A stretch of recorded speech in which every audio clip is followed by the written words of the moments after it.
Are you sitting comfortably? Then we'll begin.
'Well, hello again, and welcome to the AFTN Soccer Show on CITR Radio, broadcasting from the unceded Musqueam Territory at the University of British Columbia, 101.9 FM, CITR.ca online.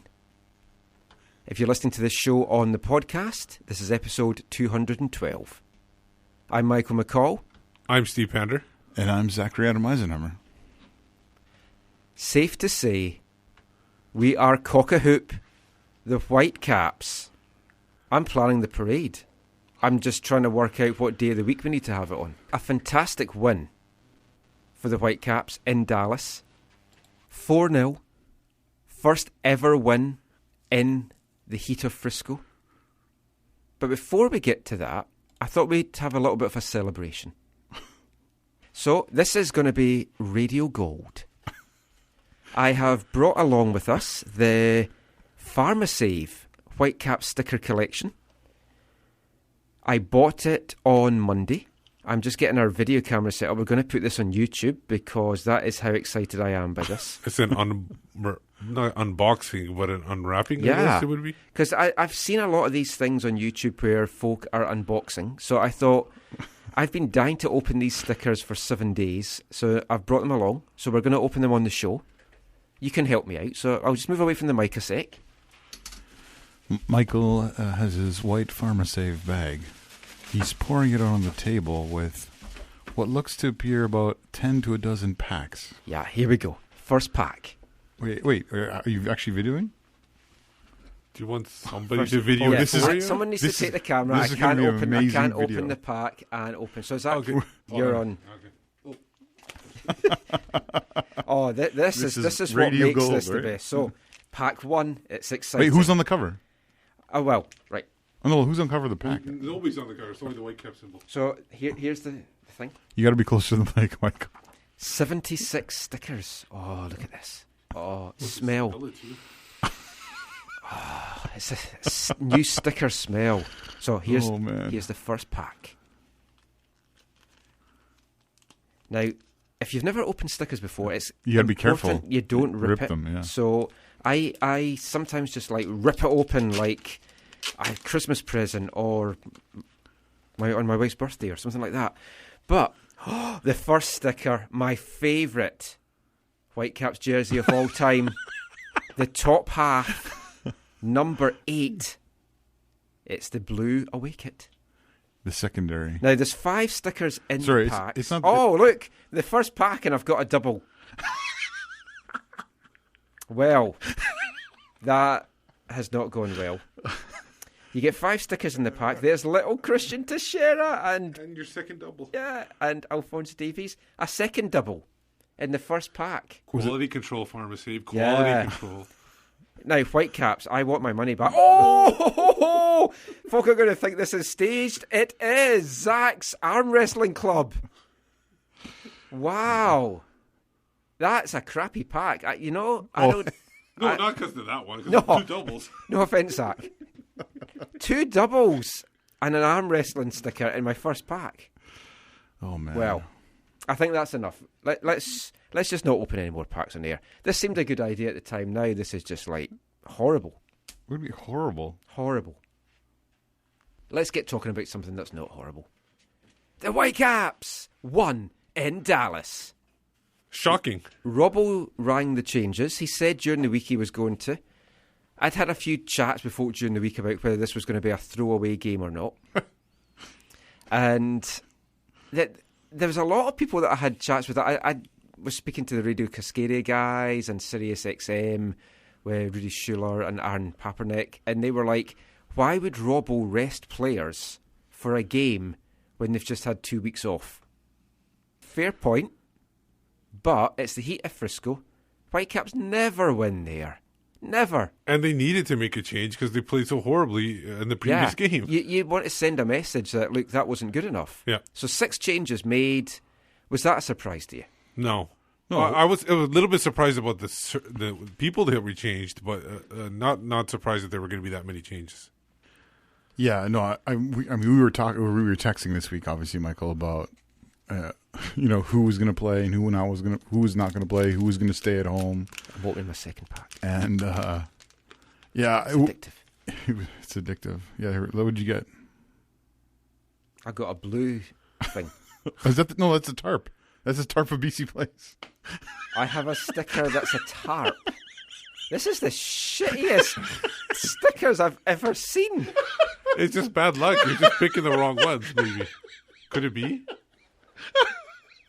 Now I've got a sticker that just says FC. I think that's Spike's hand, too. What is this? Oh, but Kendall Waston. Oh, hey, there you go. And Andrew Jacobson. And an 86ers. Oh, that makes it up. You can't expect everything to be a great sticker. You should check the copyright on that one. Yeah. Anyway, sorry, I just... Okay, so going back to the changes. A tarp? Why would you have a sticker that's a tarp? Maybe they were doing the stadium and they were doing different parts of the stadium. That's what it is. It's it is, but they've got a white box around it, so it can't even match up. I agree with you there. Does nobody understand stickers? Here I am trying to promote these stickers. These are the worst stickers I've ever seen. I'm opening a third pack. Right. This better be better, or I'm just storming out of this show. Oh, man. Oh, okay. We've got the old Whitecaps wave crest. See, there you go. Now I've got a roof. It's a roof? To go with it's a beautiful tarp. Scenery. It's the exterior of the roof. I can't wait to see what the sticker description is for these things. I've got a Whitecaps Cascadia. Yep. Fonzie. Hey. There you go. That's almost like a rookie card. Now I've just got green. That's What a is pitch. that? That's the pitch. Let me see that. Number 51, grass. Yeah. Is it grass or is it Yeah, how is this turf? It's turf. It's like... Okay, not the worst packet of my 3. It didn't really have a lot to beat, to be fair, but okay. Anyway, back to the Dallas game. Oh, man. So the changes. The changes, yeah. I thought they were warranted. I thought even if some of the players you disagree with or agree with, obviously Kendall Waston was going to be one of the changes for sure.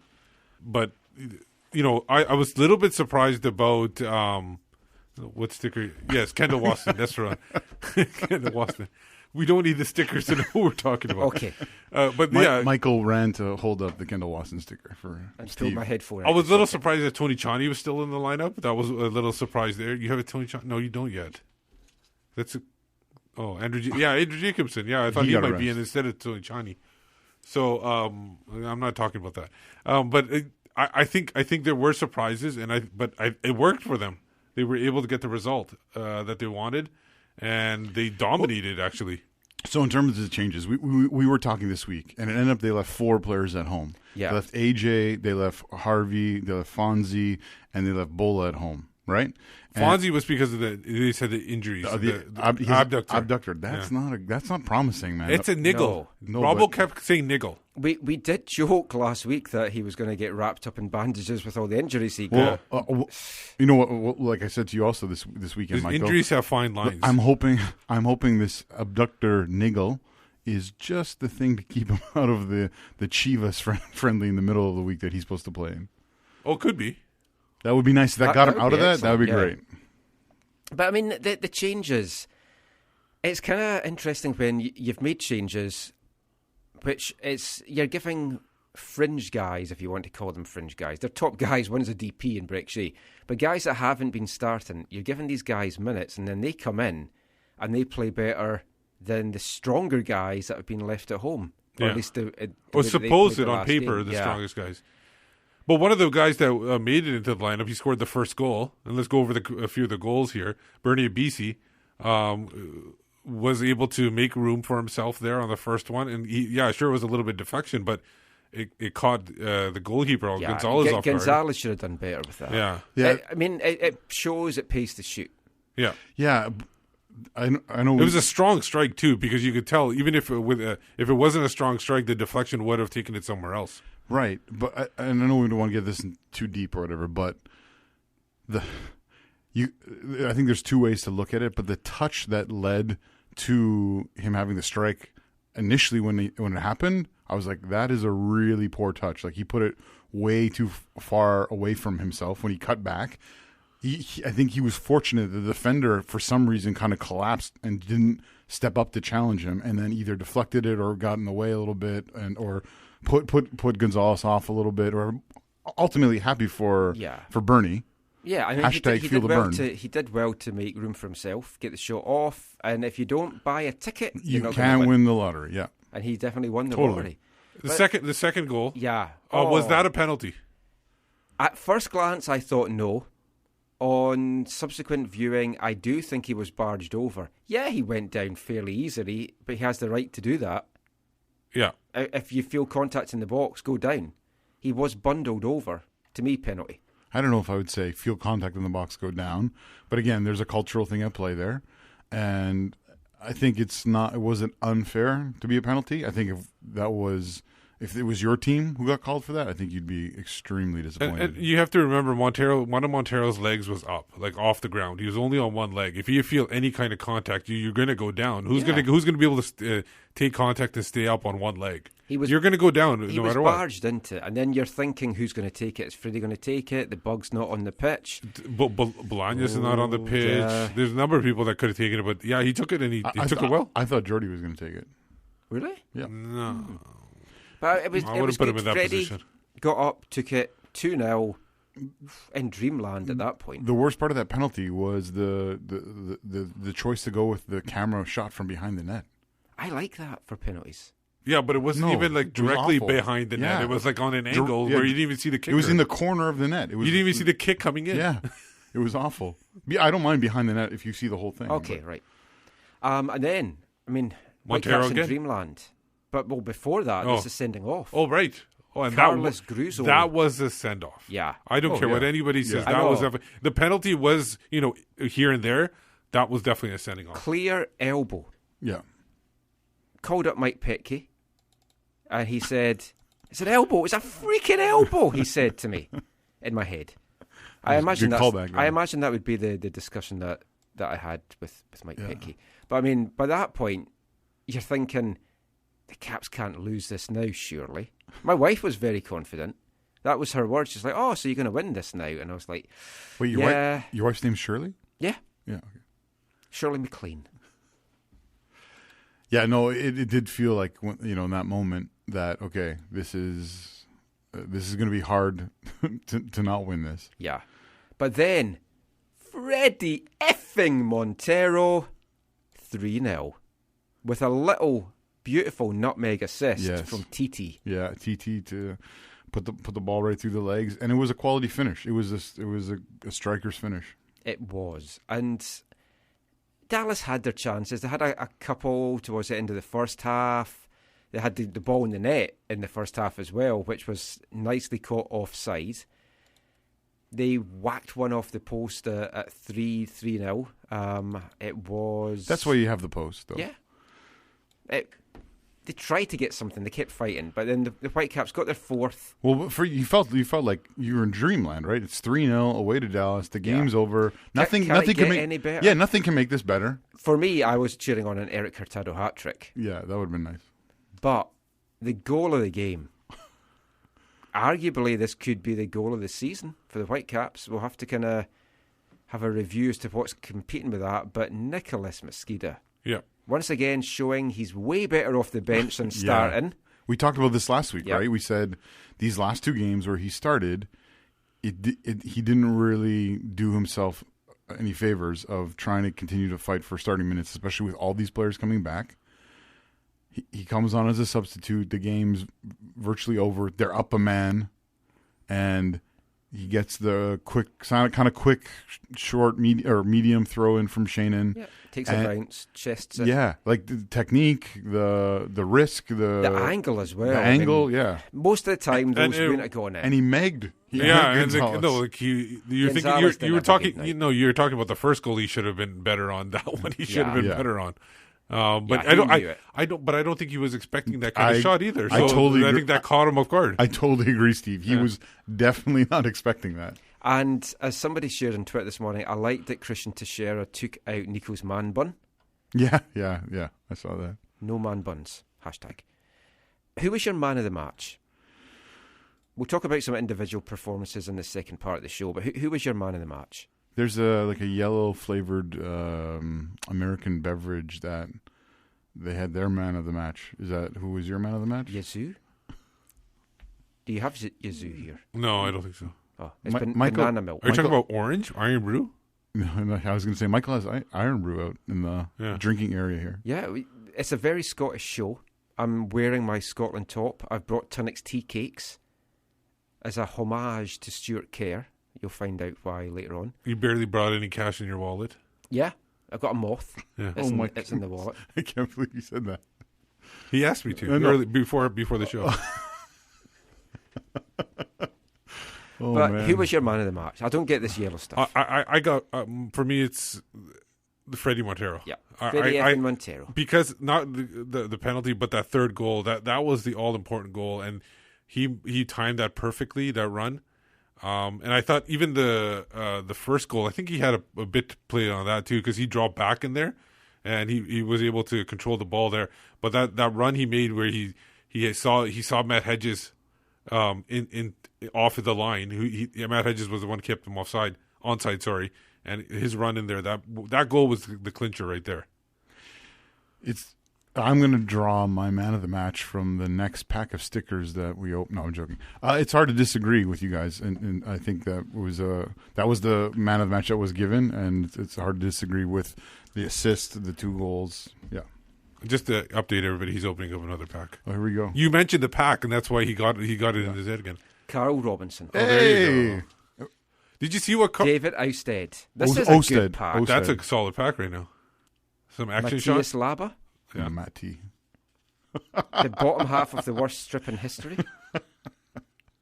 Oh, now this is taking the absolute piss.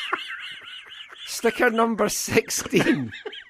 Is it little corners? And it's all white with a little blue triangle. I have a feeling that's Spike. That's Spike's head. Or wing or something like that. eyes.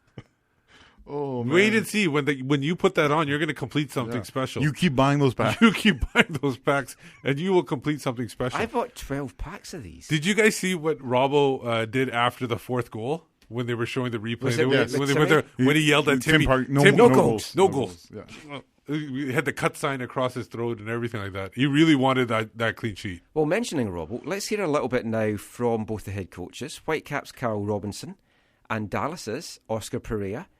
And I'll open some more stickers while you guys hear this.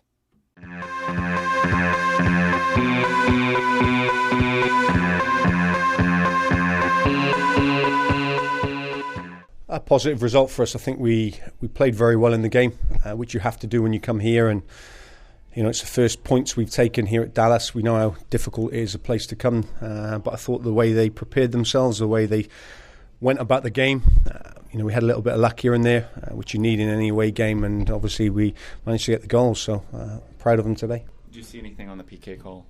I didn't. Listen, it's hard to see from where I am, and I'm not sitting on the fence because I never do that.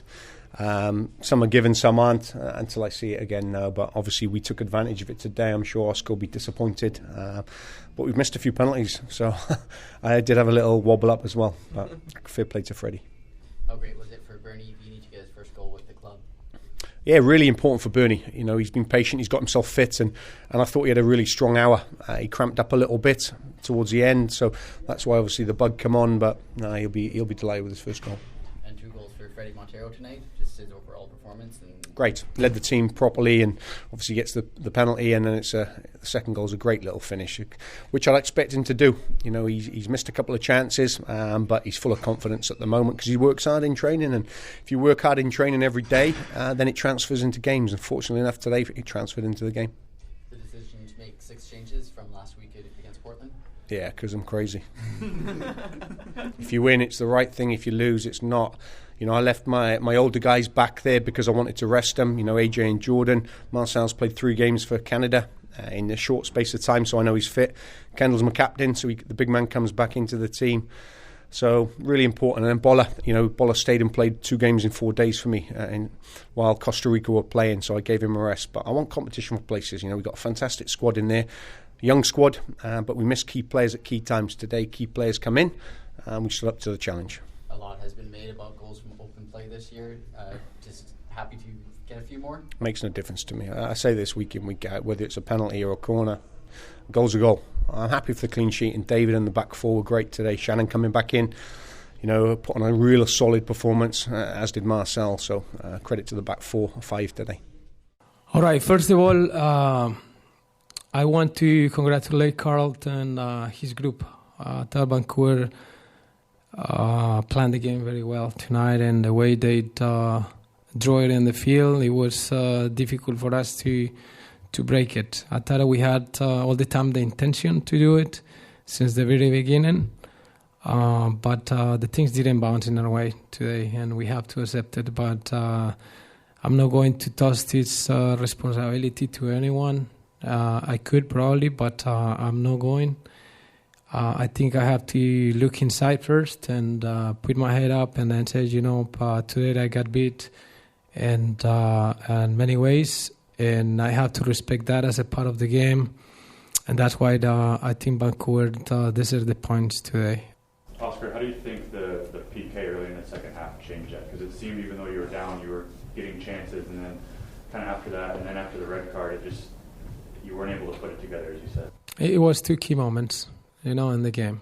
Because when Vancouver scored the first goal, I thought that we had chances to equalize. I didn't have too many doubts about just bouncing back in the game and scoring. We were creating it, as always. And then after the PK call, we just the game was further for us, and then the red card was even worse. So all those things together just make a nightmare today for us, and we're going to absorb it with pride and with responsibility.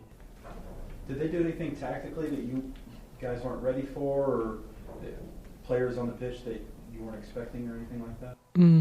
We were expecting that lineup. We knew that Carl was put in the 4-2-3-1 when he plays away.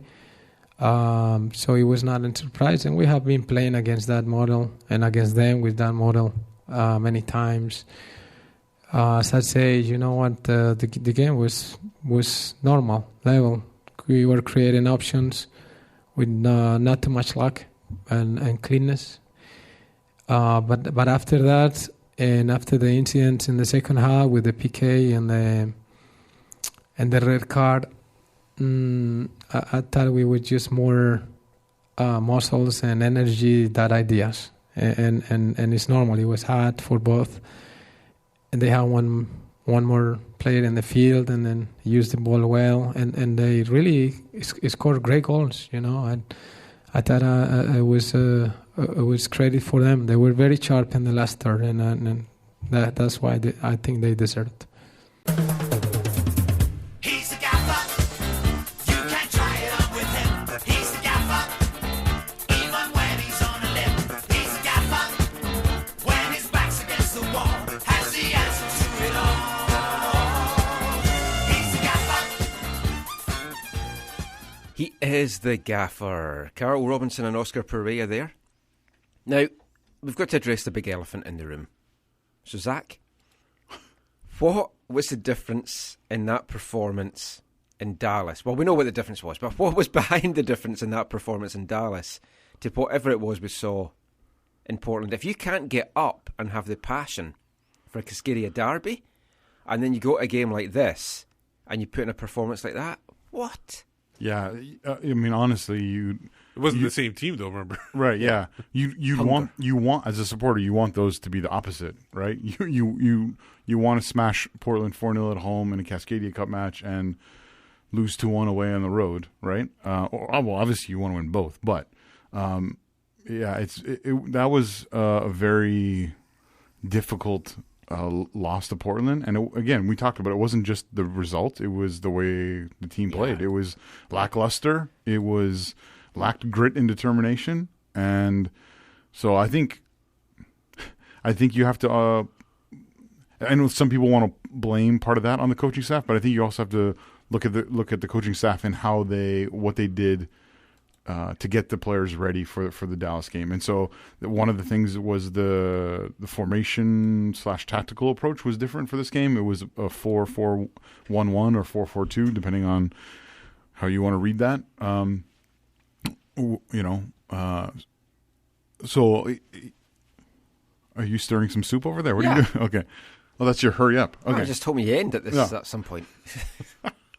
No, so it was incredibly frustrating, and that shouldn't happen. And I think you saw a good reaction from the coaching staff and the players for what was an unacceptable performance at home against Portland. And I think that it was just players trying harder.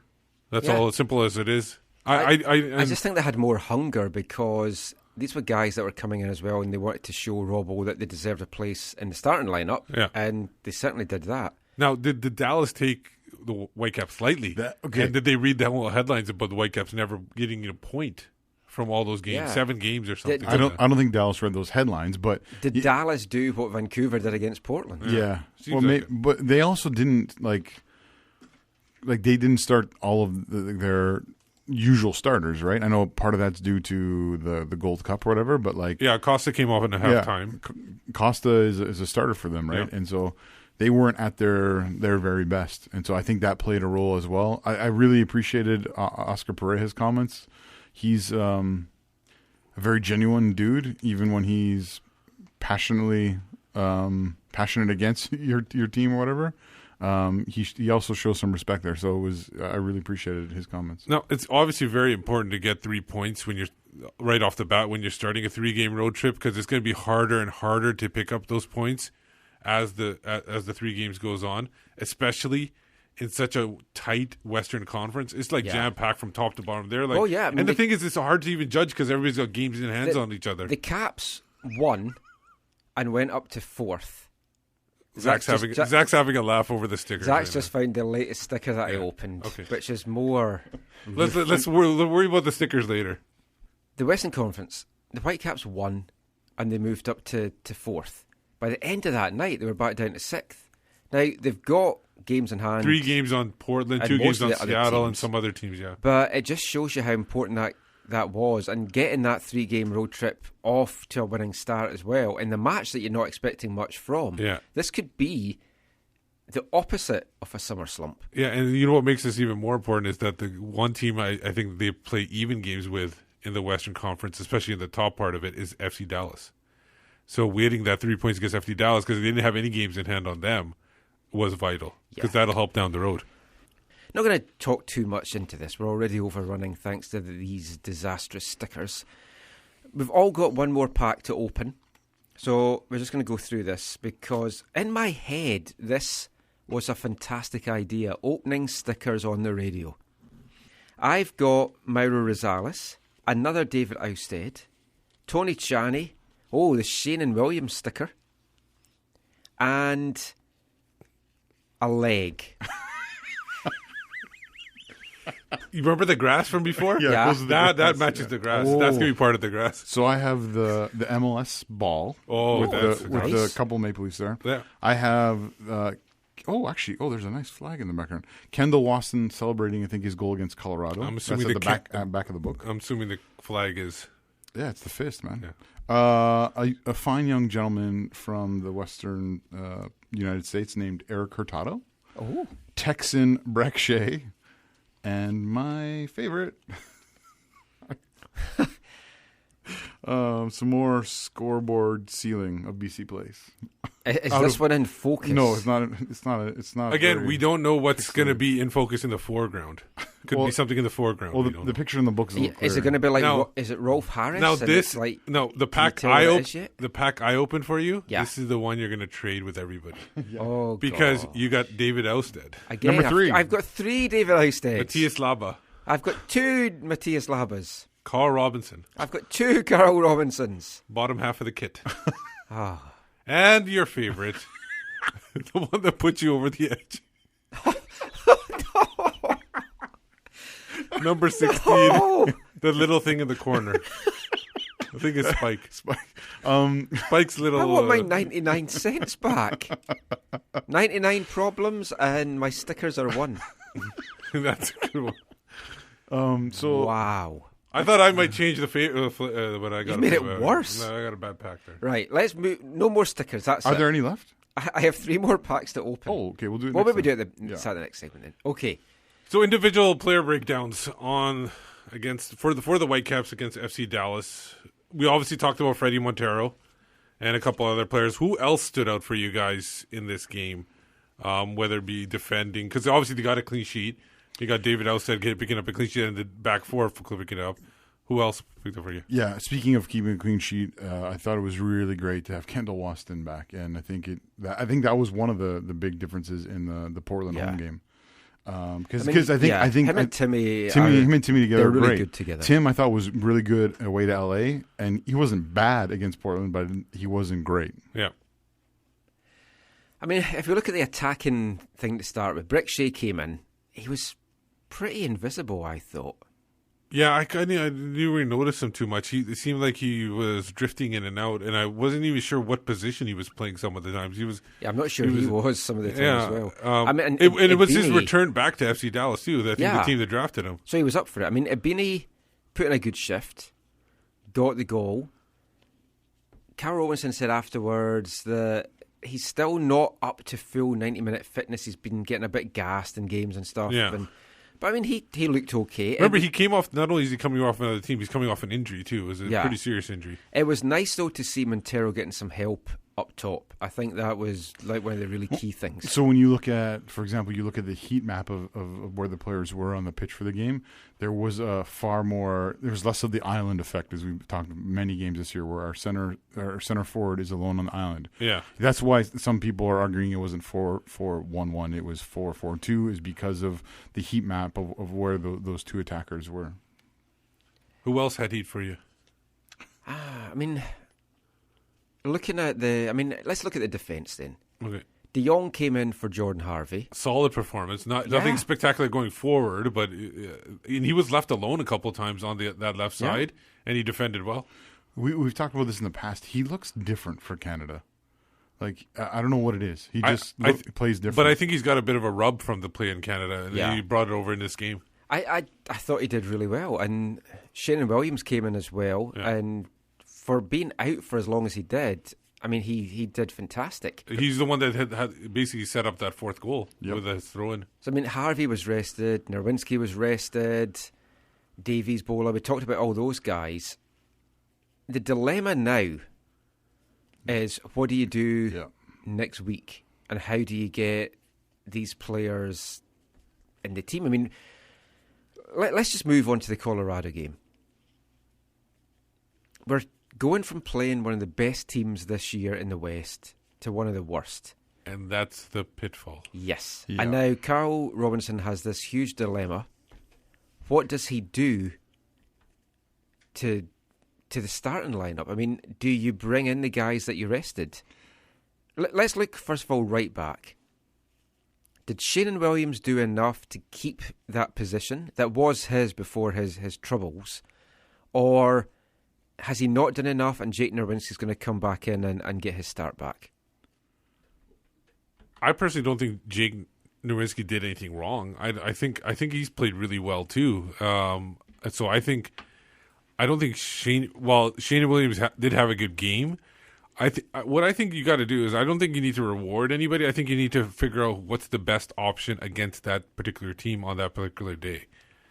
And Carl Robbins has talked a lot in the past about who's showing him stuff in training.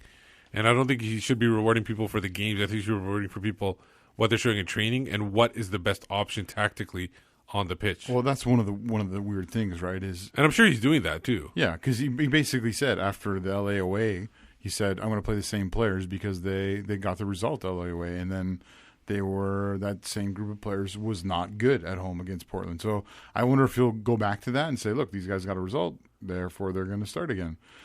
Which is going to be weird because you rested these 4 guys, right? Yeah. And so I mean, Davies, I can understand whether he's fit or not. If he's fit, I don't see him starting. I think he'll still be on the bench. For me, Bola is the interesting one. Do you bring him back in to start? He's still not 100% with all the shoulder issues and stuff that he had. Yeah. But the thing is, right now, because of what you have right now, you maybe don't need him. Maybe you can rest him. Remember, this is the summer, the long, the heat and everything like that. You give him a break, and then maybe he comes fully fit by September, and then he's able to get going for the playoffs because he is still probably the most creative player on the pitch. I think we're going to go 4-2-3-1 in Colorado again. No big surprise there. My back 4, I personally think he'll keep Williams in. Okay. I just think that he's going to have liked what he did with the experience angle. I think Harvey will come back in for De Jong, and we'll have Timmy and Kendall at the back. It's then what you do, because Jacobson as well was one of the guys that was rested. Yeah. Do you bring him in this week and then rest either Chani or Laba? And I have to feel that I think that is what's going to happen. Yeah, and I think that's not an issue either. I think they should rest one of those guys. I personally think they'll probably rest Chani more than Lava. I mean, the plan could be that one of them's going to get rested for each of these 3 games. So you'll rest Laba one, you'll rest Chani one, you'll rest Jacobson one. Yeah. And the thing is, one thing I noticed about it too, I'll make this point quick. Whenever I saw Laba running like he does around like the destroyer he is, Chani was always behind him, holding down in front of the back 4. So he was always holding on. So if they do something like that, where they do playing the 4-2-3-1, and that guy's in front of Laba, then I have no problem Laba running around and trying to make havoc. Steve, are you saying that that's something you've noticed that they've improved on? Yeah. Okay. So especially last game. You feel like it was intentional. Yeah. Okay. Cool. Yeah. A question for you guys: do you think that Russell Tybert, based on his contributions to Canada at the Gold Cup, was going to see some time or deserves time? Or I think so. I think that he should get something somewhere. Like FC Edmonton. No, to be honest, I do think he should be. I thought he did play well, but remember he came on as a sub for Canada too. So if he could come on as a sub and put some, put that high pressure on like he was doing for Canada, I think he'd be very vital there. I mean, he's got 2 games coming up that are very, very winnable for the Whitecaps. In 2 weeks' time, they're heading to New England. They're 8th in the East. They're facing the bottom team right now in the West this coming weekend.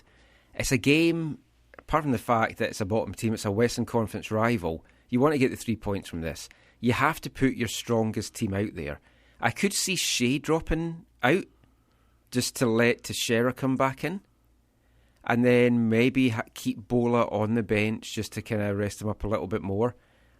Or Bernie comes off for Teixeira. Yeah, it he could be did switched well. around. He scored. It's kind of hard to, I think, take a guy that scored out the lineup. But so Mosquito's going to play? I'd rather put people on that haven't scored because it's more likely they're going to score because nobody scores two goals straight in the games. I mean, Colorado. Let's look at them. Rooted to the bottom, even below Minnesota United. So that's how bad they are. They've got 20 points from 20 games. Yeah, what's one happened point per to them game, this year? Oh, we talked about it in the preseason. I think, and I know things didn't go well for him where he went, but I really think that John Spencer leaving their coaching staff, and you'll agree, Michael, because he's Scottish, but I really feel like that was something that was not good. There was rumors or whispers or MLS people or whatever talking about how he was playing a significant role in what happened there last year, and I think that's one of the places they haven't recovered. Plus, you look at some of the moves they made this year, and the biggest one was Sam Cronin. Yeah, that devastated that team. Basically, it was so incredibly awkward. It's almost like similar to Dax McCarty getting traded from New York to Chicago. Yeah, I think that had the same effect. On a different level, yeah. New York's kind of pulled it together now, lately, but they were struggling at the start of the season too, a little. Yeah. I mean, everything just now seems to be going through Dominique Badji. He's leading the team with 6 goals. He's leading the team with 5 assists. He's not getting a lot of help out there. And defensively as well, which is what they built their big run on this year, they've been poor defensively.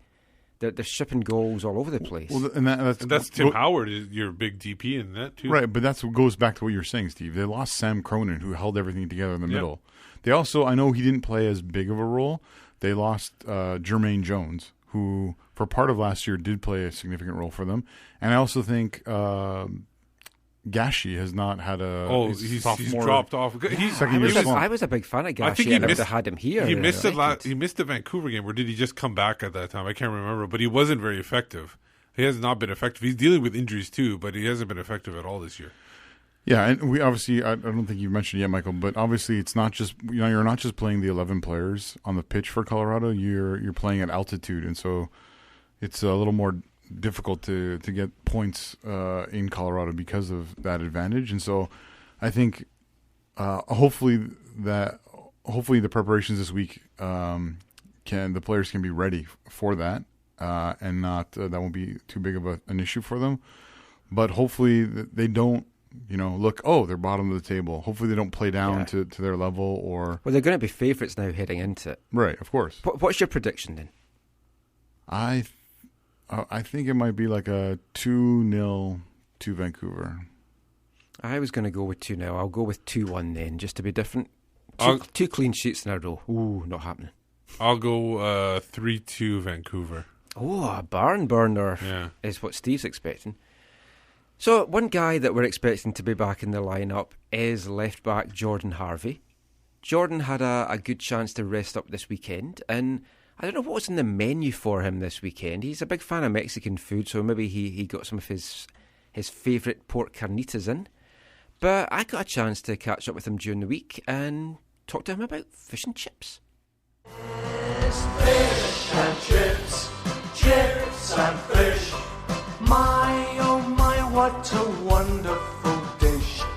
Put some salt and vinegar on, and you'll be licking your lips. So Jordan, you've ordered some fish and chips. When it comes, do you have salt and vinegar, or salt and sauce? And that sauce could be ketchup, brown sauce, or tartar sauce. It's definitely the ketchup sauce with my fish and chips. It's probably terrible, I don't know if that's a standard thing to have ketchup with the fish and chips. My wife does, but she's Canadian. So. Okay, well, I think it's maybe a Canadian, North American thing. I love ketchup, so I always have that with my fish and chips. How much is the fish? How much is the fish? How much is the chips? Does the fish have chips? How much is the fish? How much is the chips? How much is the fish? Does the fish have chips? Hi, I'm Carl Robinson. You're listening to the AFTN podcast.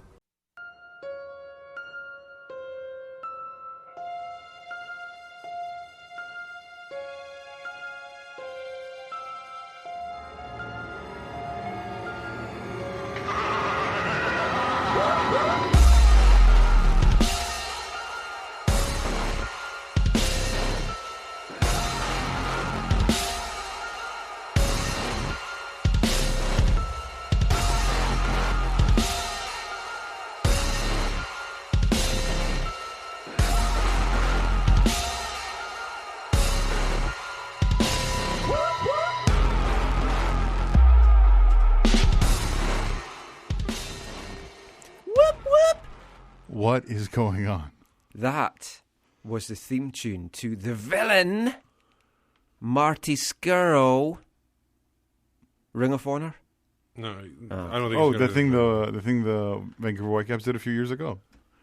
Yeah, he's in that now. Oh, is he? Yeah. Oh, wow. Good for him. So welcome back to the AFTN Soccer Show on CITR Radio. You'll all be glad to know we only have 3 more packs of stickers to open. We're all going to do one just now. The tension. You could cut it with a knife. But don't cut the stickers with a knife. Oh, hey. Okay. Oh, my goodness.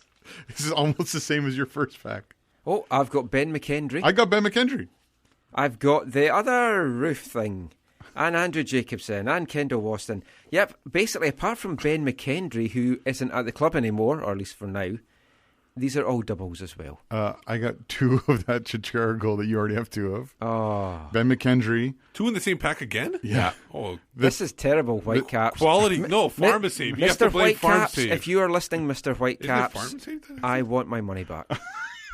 The top half of the Sea to Sky. Oh. And I'm biased, but the best sticker in the whole.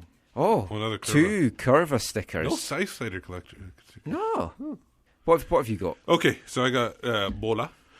I got something that's going to probably soon make sense of the whole, that triangle one. I got Spike there with his mouth and the Whitecaps thing. The 79 Whitecaps. Oh, it's a double. Yeah, another double.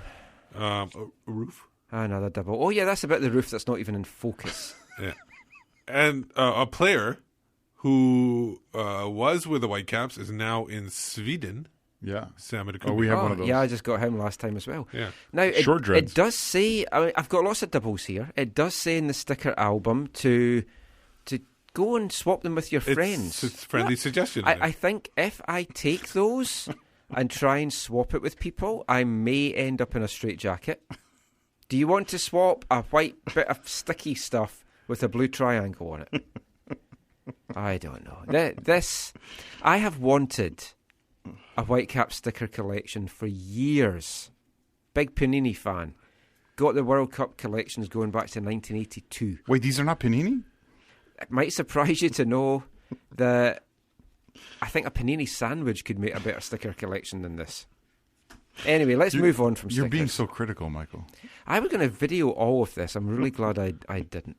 Then I could watch my meltdown on YouTube on repeat. Now you just get the audio. Yeah.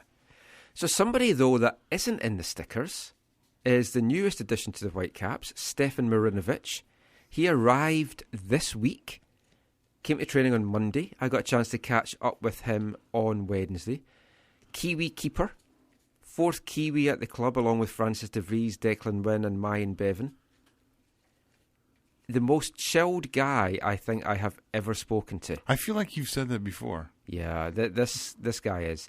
Anyway, here's my chat with him, and then we'll talk a little bit about Stefan and what he brings to the club in a few minutes' time.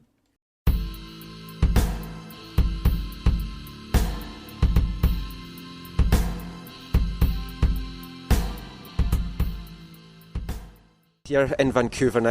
You've talked a little bit about how the move came about, but what was it that really attracted you to come to MLS and Vancouver at this stage of your career? Well, I'm now 25. I felt my career needed a little bit of a challenge. I was very comfortable at my old club, easily number 1. Would have played again this year, another full season.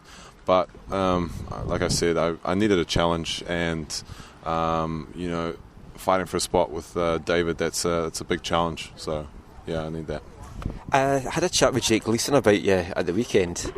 He said, I don't know him very well, but he seems a decent bloke. Yeah. Is it nice to kind of come to a league where if there is things that you're not sure about or you just want to reach out to folk, you've got another Kiwi keeper here, you've got 3 Kiwis on the USL team? Yeah, that's probably a nice thing. I probably say the same thing about Jake. I only trained with him for a couple of days, but he seems also a good bloke. So, yeah, it's also nice. You have I know Declan in the second team quite well. We've had a couple tours together, so it is nice to have a little connection there. But at the end of the day, football's football, and you play every week. There's not much else to it, really. Now, I was reading a little bit about you. You had trials over in the UK, and then you went back to New Zealand, and then you went over to Germany. What was it that took you to Germany? Germany, I felt, has produced, still does produce very good keepers, world-class keepers. I mean, you got the odd one from Spain, here and there, from Italy, blah, blah, blah. But I felt Germany consistently produced good keepers. And for me, as a 17-year-old with, I had the height and I had the... I could catch the ball, I guess you could say. I guess I had a little bit of raw talent. I felt it would be best served in a German environment under German goalkeeping trainers at the time. And talking to Stewart, something which I guess folk that's not from Europe or folk that don't know too much about football over there, they see that you've played in like fourth tier and they think that's not a high level. But it's a high level in Europe compared to, say, a lot of the levels over here. How would you describe that level for people that don't know what you've been playing at?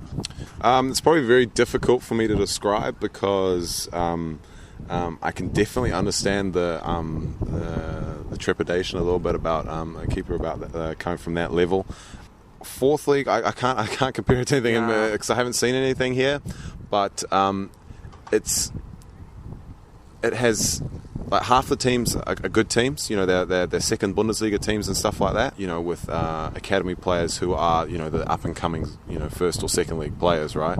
So you have those, and then we, for example, were a team filled with a couple of ex-second league players, and, myself as an international, and so we dominated the league last year, and the idea was to go to third league this year and play a good season third league and then maybe jump up into the second league again. It was kind of a project, and I liked the idea at the time, and that's why I joined on, but I just felt that it was I needed something more. I needed to push myself more, and so I can definitely understand the people that have a little bit of trepidation, but I think I have proved multiple times that, at least with the national team and with those big games that we had, those cup games, that I can deal well with pressure situations, and I can adapt very quickly to those, and I can perform really well. So I don't have any qualms about playing it in the MLS. I'm not afraid, and I'll have another, hopefully a quiet game whenever I play one, and have a good performance. You obviously didn't come here to sit on the bench though either, so how do you put yourself in Robbo's mind to be the starter? What do you need to do at training to unseat a guy that's basically played every single game bar one in the last couple of seasons?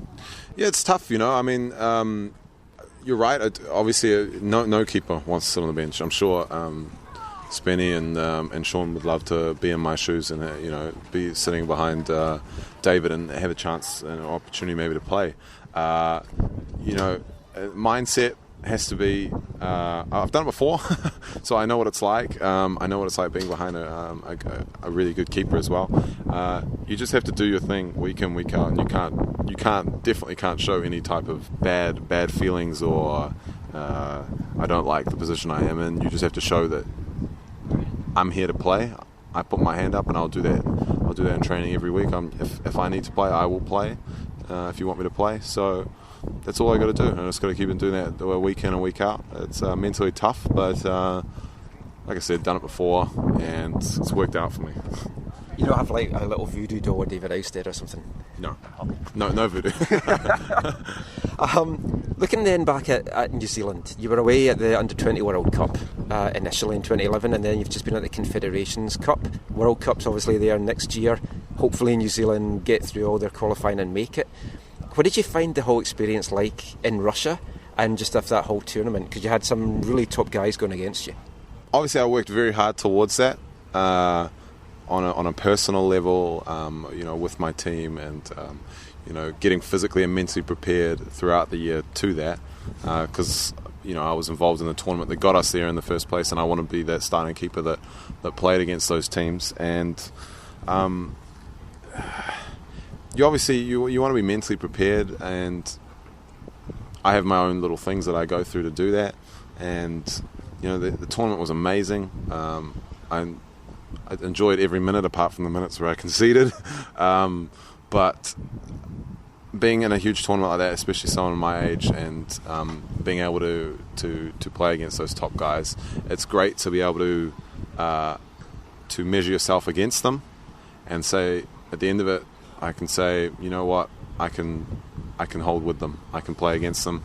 I not letting balls through my hands, and I'm not shivering in my boots. It's at the end of the day, it's a person, it's a man, and he's just a little bit better at football than what I'm usually used to.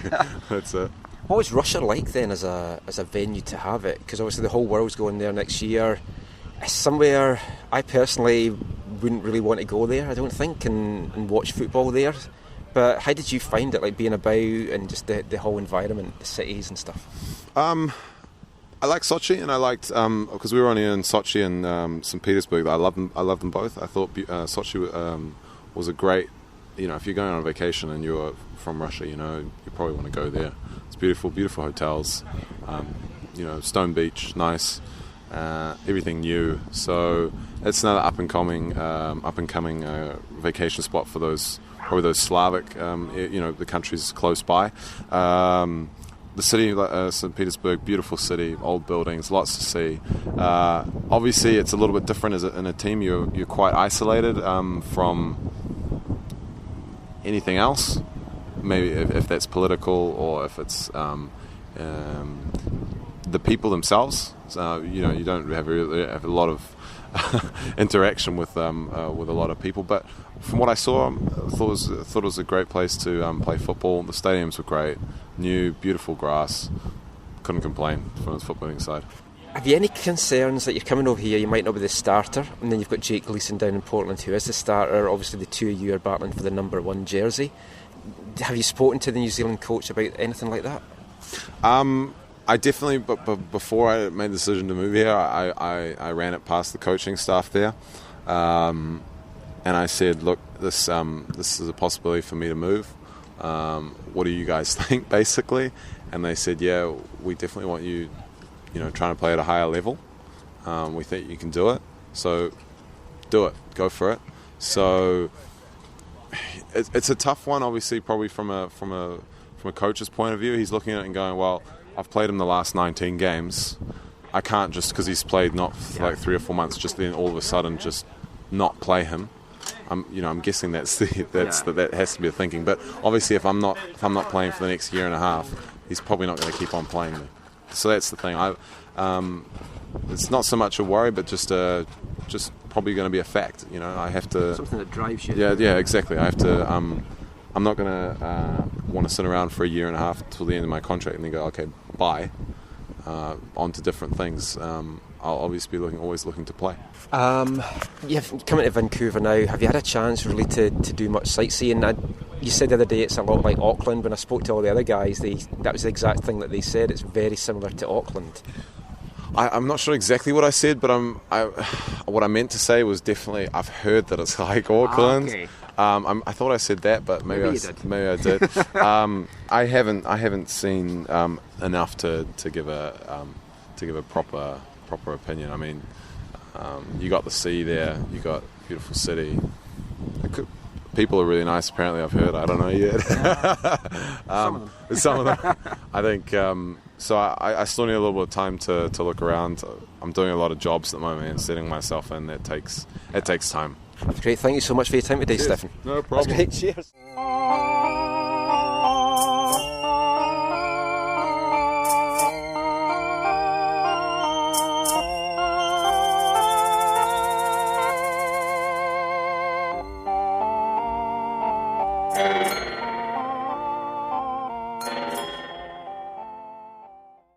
Stefan Marinovic there, talking all things Whitecaps, Kiwis and his move to Vancouver.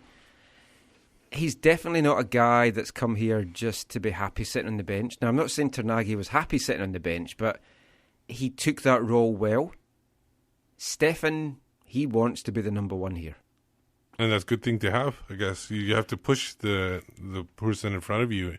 Competition is good for everybody. Did you see Paulo's post on social media? No. Oh, okay. I think you'll enjoy this. It was very, very interesting. It was very nice and whatever, but there was one line that caught a lot of supporters' attention in it, and he said this: "Make whoever is wearing your colors on the field and in the offices more accountable to you." So that was pretty awesome. Paulo was a great guy. Paulo was very professional. Paulo didn't cause any problems, didn't cause any disruptions. gave his all in training, got some games, obviously wanted more. And this year, I think it became very obvious when the red card happened in San Jose, and the next game he didn't start. It was over. For the second time. Though, but not very many people expected him to come back for this year too. Everybody thought he was going to be moving on. It was a surprise that he was re-signed again. Right.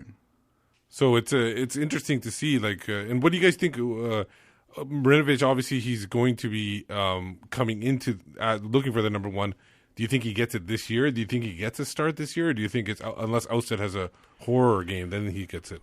Well, we've talked about this maybe last episode or whatever, but it's hard not to see this as a move to more than just test or push David. This appears like a move for the future. I mean, Stefan himself said there, I'm not coming here to sit on the bench for 18 months because I'll lose my spot with the national team. Yeah. And that's huge. So I don't know what he's been told, and I don't know what the arrangements are. I don't know what the planning for the future is, but it's hard not to see this as you're going to jettison David and his larger contract and move forward with a younger keeper.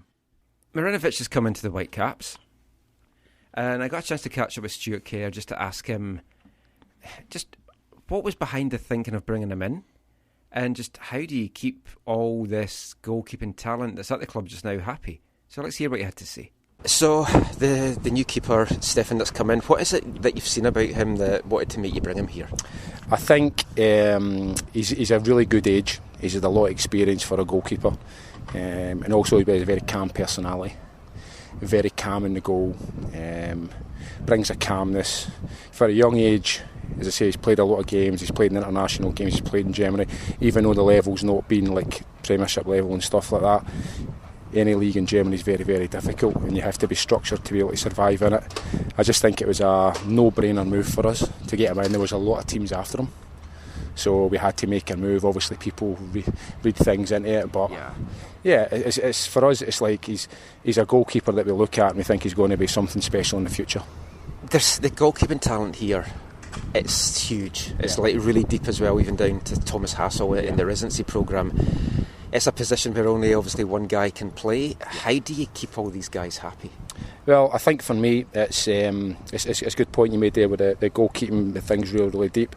But for me, I want to change the mentality, because for me, I think there's a thing here where there's a big range of talent here, and we're bringing goalkeepers through. We've not brought any goalkeeper through. There's no like I've been at clubs before where it's like 18 years of age, 19 years of age, and then they don't kick on. For me, that's setting the bar low. I feel as though we can improve in what we're doing and bringing goalkeepers through. I feel as though when you look at it and say, okay, Marco Carducci, you even look at guys before that and stuff like that, they never made it into the first team. So for me, that doesn't constitute we've got the deep goalkeeping pool. So for me, I think we're bringing somebody in like Stefan, who's at a young age, 25, and even for guys like Spencer and Sean, who are similar age to him. But if you look at the experience he's got, he's playing in like New Zealand's number one, keeping guys like Jake Gleeson out and stuff like that, and he's only 25. That's what we want. We want to have goalkeepers by the time they get to 24, 25 that they've had significant amount of experience, not just going, oh well, he's potentially going to be very good. So this is the first step in really bringing that on. Stewart Kerr there talking about the Whitecaps goalkeeping situation. And I mean, he makes a very valid point there. We've had a lot of good goalkeeping talent. Marco Carducci, Callum Irving. Yeah, we had high hopes for them. Yeah. They just didn't make that breakthrough to become regular first-team guys. And Stewart wants to change that. He wants to have these guys not just getting deals, but challenging and actually becoming and playing minutes in MLS. So good luck to him with that. The thing is that you get goalkeepers like Jesse Gonzalez, like we saw yesterday. He's an outlier where he's at a young age playing as a starter. Goalkeepers don't start usually at the top clubs. Relatively, like MLS to wherever, they don't play at the top clubs until they're like 23, 24. You've got Marinovic at the earliest. 25. Yeah, so it's a longer kind of lifespan for goalkeepers. So you can't, like when we do residency top 5, I have difficulty ranking goalkeepers because they could be like, you could be fantastic at 16, but by 20 you're done. It's such a fine line. And we mentioned Marco Carducci there. He's going to be heading to town on Wednesday. Yes. Rio Grande coming to Thunderbird Stadium for the Nooner at the Bird. Do you know how they did in Portland this weekend? They played Portland. I didn't look at that one. Yeah. But yeah, it'll be great to see Marco back. Hope to catch up with him after the game. I'll be doing commentary for that one. Colour commentary with Gideon Hill, my TSS Rovers cohort. The Christy Clark runner-up? Yep. Yeah. Hopefully Christy Clark will be on the show next Sunday. She won our Twitter poll as to who we want to replace Zach. Zach has unfortunately picked up a 1-game suspension from disco. But he might be back soon. Was it too much use of the term dead bull? Yeah. But it's been a busy week with comings and goings, mainly goings, in the Whitecaps' point of view. Ben McKendry has gone to FC Edmonton. Not too far away. Hour of plane ride. Sam Adekugbe has gone to Gothenburg. Much longer plane Made ride. his debut today and missed a I saw penalty. did he? Oh, I didn't hear about that. Sorry, who? Sam Adekugbe made his debut today. And missed a penalty? Yes. In a shootout? No, 90th minute penalty. They let him They let him take it and he in the missed it. first No, game. wait, okay, when you say missed, do you mean missed the net or got stopped? It didn't go in the net. I didn't watch the game. Okay. I wasn't tuned into Swedish TV. Well, I was, but I wasn't watching the football. Yes, people, that's the sound. You heard that sound. You heard it last week. Now you hear it this week. That's the Flash Top 5. This week, quick countdown. Top 5 attackers, U23 women of the female. Everybody looks surprised. I told you. I'm not surprised. You guys heard it last week. You're going to come every week. I'm just assuming you're doing this whole segment on your own. Oh, okay. Well, no, let me count this down. My ears are still ringing from the horn. So what'd you say? So number 5. It's midnight. So number 5, Valerie Sanderson. She's from Quebec. She hasn't made a cap yet, but she really did well in the lower levels. She's played with Memphis in college, and now she's signed with FC Metz. It's second division France. They just got relegated, so they're looking to go up. Number 4, Nichelle Prince. She has had caps. Yeah. She's had 6 goals. She's currently 21. She's playing on the Houston Dash. Very solid winger. Can play up top as well. Number 3, the one, Michael, you talked to her a few weeks ago, Jordan Hutema. Yeah. Made her debut this year. 2 goals in 4 appearances so far. She probably could be the future. She's kind of like the Alphonso Davies of the female side. But the one thing is there won't be as much pressure on her to be that person because there's so much other talent around her. Number 2, Deanne Rose. She scored the opening goal for Canada against Brazil in that bronze medal game. Again, she's only 18. She scored 7 goals already for the national team. And currently, I think she's going to Florida in the NCAA. So I think she's just starting that this year. Number 1, kind of obvious, Janine Becky. Yeah. 22, 18 goals and 34 appearances already. She is kind of, I know people don't want to hear it, Sydney Leroux for us. She was born in Colorado, moved up here really young, then only stayed in Saskatchewan until she was 3, then moved back to Colorado. But she has been basically she never was with the U.S. Underage teams. She always was with Canada. And now she's obviously on the national team. She's one of their top scorers. She's kind of taken over for Christine Sinclair as the go-to striker up top, where Christine Sinclair's moved back into the midfield. Yeah, good. Your guys' thoughts? Good list. Good list. Do you think Jordan was should be number 2? But I thought she's still young. Nichelle has had a very good run with the Canadian. You have Roses. Oh, so Deanne Rose on. Roses too. The top 4 for sure. I think of our players who already made significant contributions at age level and a little bit obviously at the senior team as well. I always thought Jordan would be known as Brody's brother, but now it might be Brody's known as Jordan's sister. Yeah, it's going to be like Pierce Lang with Cara. I think I got that backwards, but yeah. Yeah, I did get that backwards. Anyways, it's exciting times for the Canadian women's team in terms of these attackers they have coming through. Janine Becky has been awesome. She is the sister of Drew Becky, who played a little bit in MLS with Columbus and was at Ottawa and has played a few places. She can score, man. Like, she has a nose for a goal. We talked. I think we might have mentioned this in the past. And one of my only disappointments is that they've handed off the penalty taking duties to her, because it would really be really nice to see Christine Sinclair break that. But how record. much do you want to bet that it's Christine Sinclair's call? Oh, totally. For Janine Becky to do that, and that's how much of a class act Christine Sinclair is. Yeah. The future comings and goings, you have to think there's going to be some more. We've talked about those, so we won't do that as well. Have heard a little murmur that there's going to be a new edition announced this week, and I'm interested to see what the fan reaction is going to be to that. It's a player, it's not like a new lawnmower or anything like that, just in case you're wondering. That was what East Fife did once. Teased their new signing, and it turned out to be a lawnmower. I remember you telling that story before. But did it help on the pitch? Not now, because they've got an artificial pitch put in. Oh, excellent. Marco Carducci lost 2-1 to T2 today. I'm hoping he's going to be in goal, but not too sure. But anyway, all that chat about goalkeepers has made me hungry. Anyone fancy a chocolate digestive? Anyone fancy a chocolate digestive? Anyone fancy a chocolate digestive?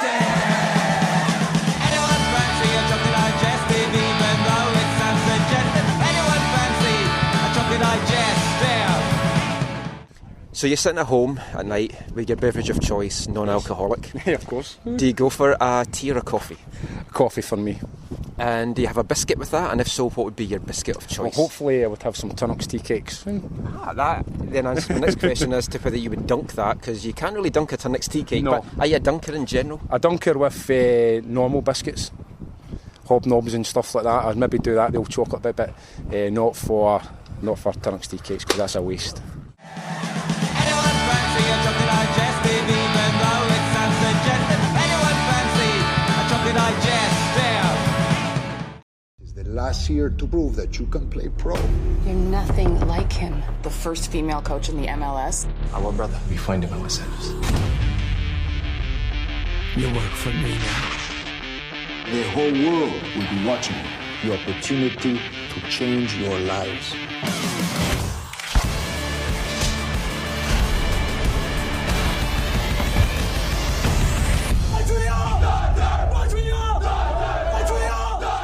New TV drama launching on Monday. Debuting, tomorrow. 8-part series. Well, It's only 8 parts? Monday, Today, it is Yeah, today. it's only an 8-part series. They want to test the water with it. Okay. Now, TV dramas have not been that successful with a soccer theme over the years. There's been a few in the UK. I don't know if any of them have really made it over here.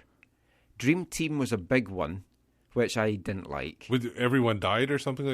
Like somebody died every week or something? Was No, that the one? Or what was that one? It was just very dramatic. Oh, okay. Yeah, only the documentaries do well. My favourite soccer-related TV drama is from 1989 and 90. It was called The Manageress. Okay. About a female soccer manager that was in charge of an English team. Oh, don't ruin tonight's Wavelength. You can have the theme from that on? No. Oh, okay. Got an even better one. So, those two shows, Dream Team and The Manageress, there's a few similarities actually between both of those and 21 Thunder. There's a female coach in 21 Thunder, but she's not the head coach, which there's been a lot of chat about that in the build-up to the show, and I think that's maybe misled a few folk as to what it was about. And then Dream Team was more focused on the off-the-pitch antics of the team than the on-the-pitch ones. And for me, that's what 21 Thunder about. Yeah. They wanted it to be like Friday Night Lights. And I've seen that, and I after watching these 2 episodes, I can say it's pretty similar. They do hit what they were looking. If they were looking to do that, they definitely hit those. They'd considered basketball at first, and then decided to go into the world of soccer. Yeah. Basing the team in Montreal on a fictional MLS team that wear blue. And Thunder Impact. Thunder. And have a guy that they brought over from the Ivory Coast. But, total coincidence, they actually did film this and have it all written before Drogba went to Montreal. Yeah, last year. They were talking, I saw articles about it last year when they were initially filming. The shots inside Stade Saputo are quite nice. They're familiar. I'll be honest, when I heard there was a soccer drama that was getting made over here in particular, I wasn't expecting much from it. Yeah. So we got sent the first 2 episodes just to see what we thought, and I watched them with a little bit of trepidation because I had an interview coming up with one of the actors in the show, but I enjoyed it. I don't know about you guys made. No, I thought they were good for what they. You're not expecting something that's going to win awards. I'm sure they want to eventually, but also whenever you have a new show, the first couple episodes, it takes a while. There's always the rule of 3 for TV. You have to watch 3 episodes. If you don't like it by then you're out. Then that's fine.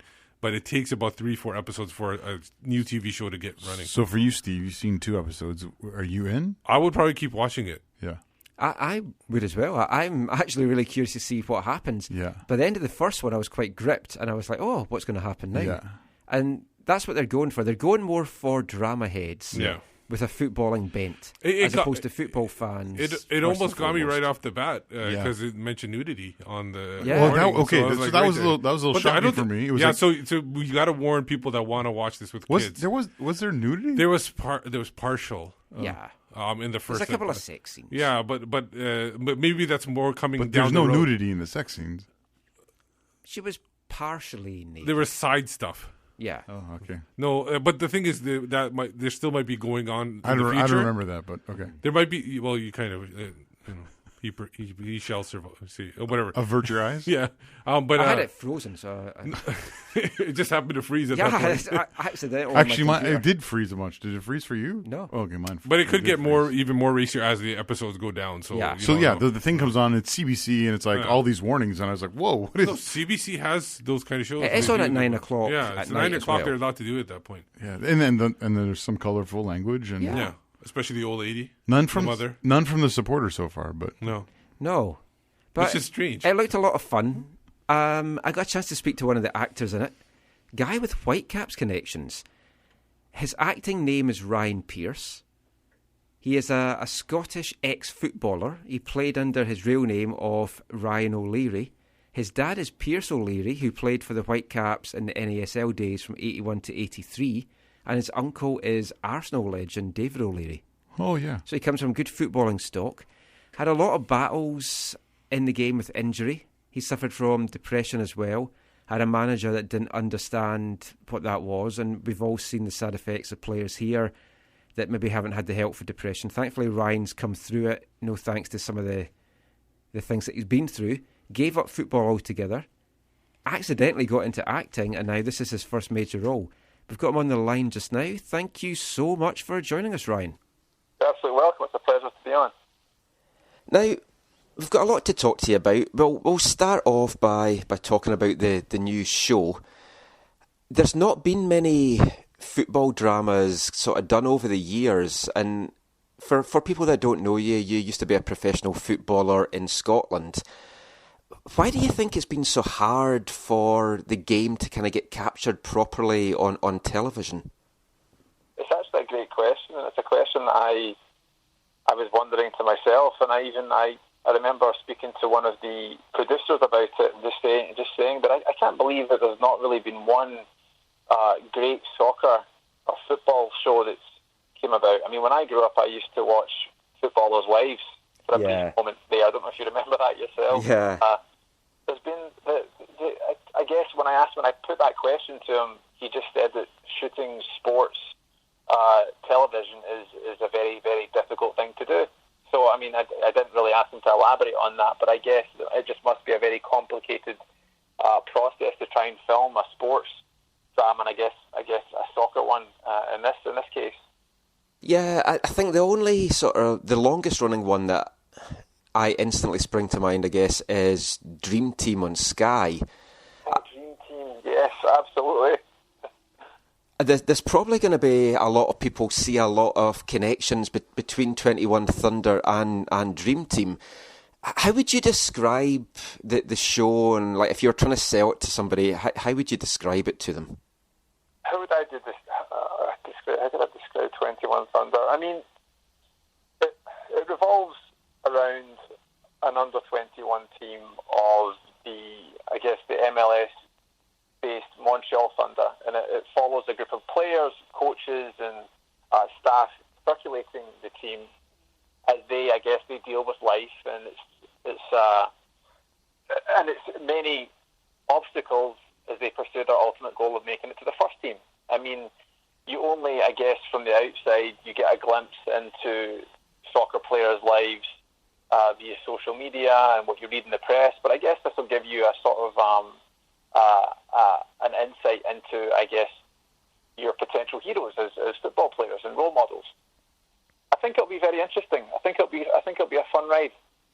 Now, I've seen the first 2 episodes, and I'll be totally honest, I watched them a little bit apprehensive because I knew I was speaking to you, and I wasn't expecting much from it because the trailer, it didn't hook me. I was like, oh no, it's going to be all about the drama off the pitch more than on it. But I really enjoyed the first 2 episodes. I thought it was excellently done.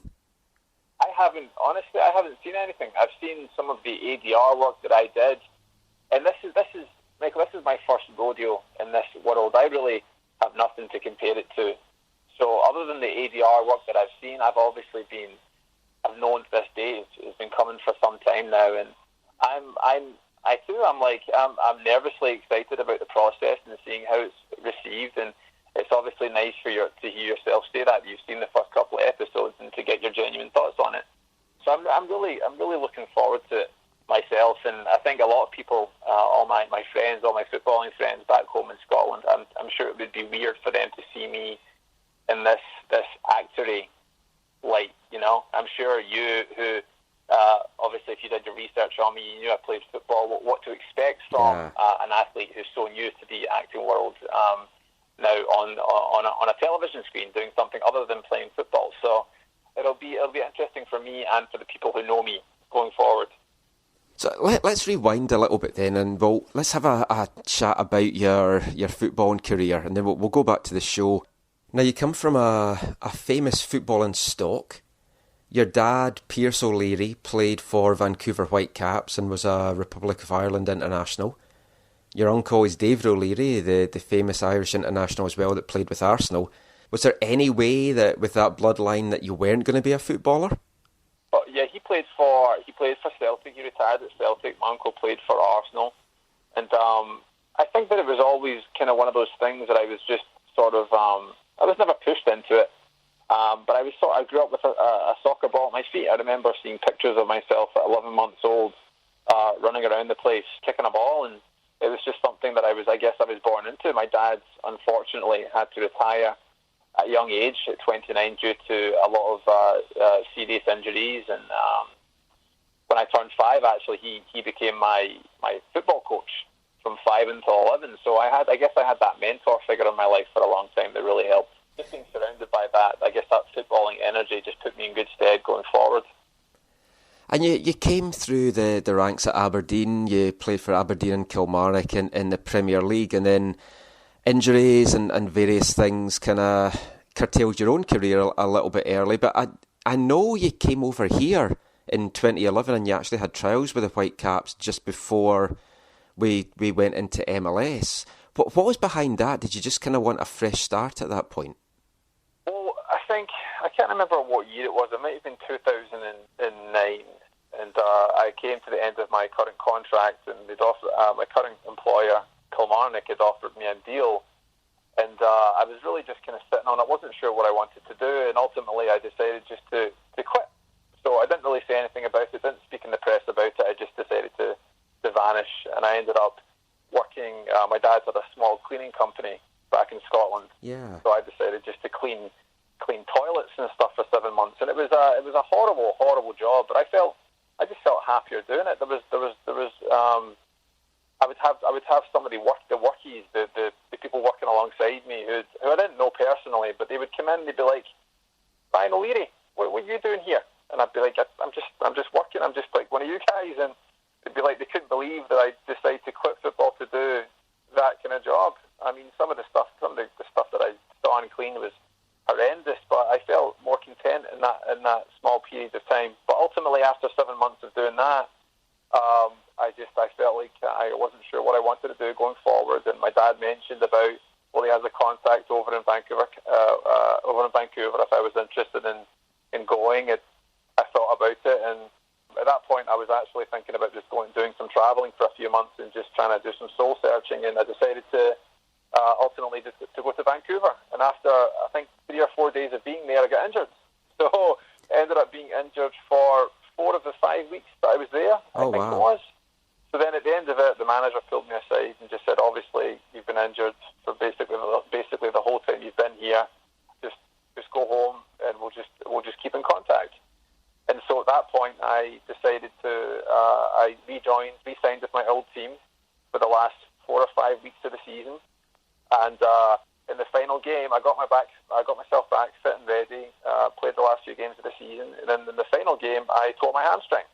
That was the game just before the end of the season. So they then, I guess, decided to offer me a 2-year contract.